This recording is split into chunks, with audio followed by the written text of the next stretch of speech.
কেন্দ্রীয় কর্মসূচির অংশ হিসেবে diploma in nursing science and midwifery এবং ডিপ্লোমা ইন মিডওয়াইফারি কোর্সকে স্নাতক সমমান ডিগ্রি পাস কোর্স করার এক দফা দাবিতে মানববন্ধন ও অবস্থান কর্মসূচি পালন করেছেন বাংলাদেশ ডিপ্লোমা ইন মিডওয়াইফারি এবং ইস্টার্ন মৌলভীবাজার জেলা শাখার শিক্ষার্থীবৃন্দ।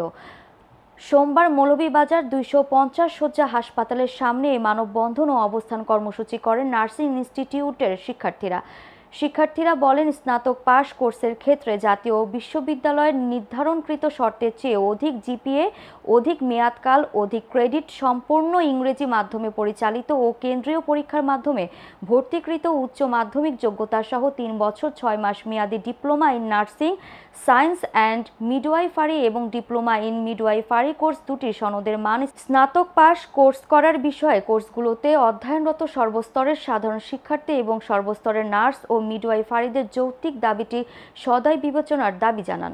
আমরা যদি বাহিরের দেশেও কোনো পড়ালেখা করতে যাই বা আমাদের জন্য এইচএসসি সমমান হয় কোনো দেশে আমাদের কোনো ফ্যাসিলিটিস দেওয়া হয় না।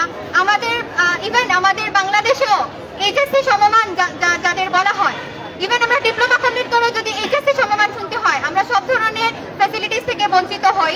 আমরা কোনো বড় ক্ষেত্রে, চাকরির ক্ষেত্রে আমরা যেতে পারি না, আমাদের শুনতে হয় আমরা এইচএসসি পাস। তাহলে আমাদের এত পড়াশোনার, এত পরিশ্রমের কি দরকার, কি মানে কোনো ভ্যালুতে নাই আমাদের। আমরা আর এই বঞ্চিত হতে চাই না, বঞ্চিত হয়ে থাকতে চাই না। আমরা যে 3 বছর আমাদের কারিকুলামে 3 বছর আমরা ক্লিনিক্যাল যে সেক্টর আছে, এখানে আমরা ক্লিনিক্যাল যেগুলো আছে এগুলো আমরা শিখি। তারপরে একজন নার্স, একজন রেজিস্টার্ড নার্স যে পরিশ্রম বা যে ডিউটি করে, ইন্টার্নশিপের সময় 6 মাস আমাদের সেই ইন্টার্নশিপ করতে হয় এবং নার্সিংকে বলা হয় নোবেল প্রফেশন। কিন্তু বাংলাদেশের শিক্ষার মানদণ্ডে এই নোবেল প্রফেশনটা কতটুকু যুক্তিযুক্ত আমার মনে হয় না।